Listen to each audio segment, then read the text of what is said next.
Pastor Ed here with Daily Devotions for Saturday, December the 10th, 2022. Yesterday we started talking about Esther, who was the focus of our reading in church last Sunday, who rose from obscurity, from being an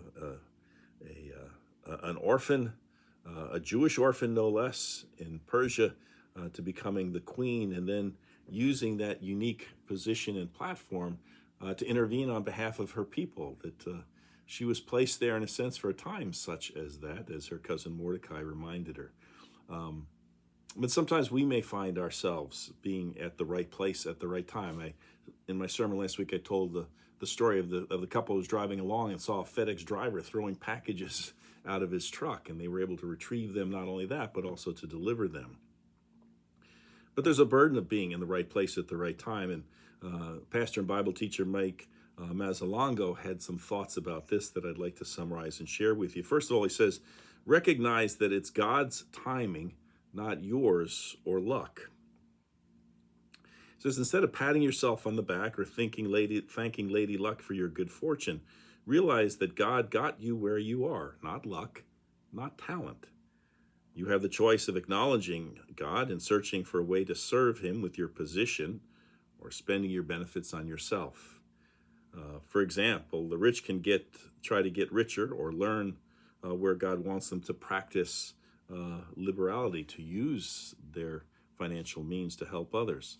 The talented can seek to glorify themselves or glorify God with their talents. We are here, in a sense, for God's purposes. And when we recognize this, we can make the most of our time, the right place, the right moment.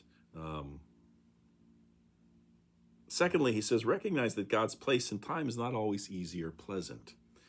Esther's story, of course, had a happy ending. The story I told yesterday about Archbishop Oscar Romero did not, in the sense that he was assassinated when he stood up to the autocratic rulers of his country, who didn't see him a threat at first. And then when he started to speak out on behalf of the poor and the disadvantaged, he became a threat to them.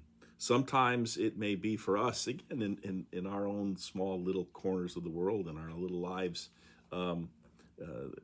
it might mean, though, some degree of sacrifice from us, giving ourselves for a cause that doesn't seem particularly noble or spectacular at the time. So he gives a couple of examples. Pulling back on a promising career in order to save a relationship, or giving up our best years to raise a handicapped child, or to care for a sick family member. It's a little bit different, but I remember the classic 1946 movie, The Best Years of Our Lives, where it followed the lives after the Second World of four men who gave up the best years of their lives in order to fight in that world war and fight for freedom for all of us. Another possibility suggests losing money or time so that the work of the church can go ahead. It's hard to be at a crucial time and place that brings no honor, no immediate reward, not even the encouragement of others. So sometimes it's going to, again, require sacrifice. It's hard to be at that time and place where the only motivation that you have is the knowledge that, one, it's either the right thing to do or it's my thing to do and not someone else's. Sometimes you're not at a prime place, or it's not a good time, but remember, it's still God's time and God's place for you. And if you do whatever you do, recognizing this, he will give you the power to do what you need to do. He'll flood your heart with his peace as you do it. And then finally, he suggests recognize that God can do it with or without you. Again, we talked about Mordecai basically said that to his cousin Esther. He said, if you don't do this, God will raise somebody else to deliver his people. And for you, just being queen won't spare your life. Again, had Esther copped out on her opportunity, God would have offered that time and a place and that chance to someone else. And so we have to recognize that we can be replaced.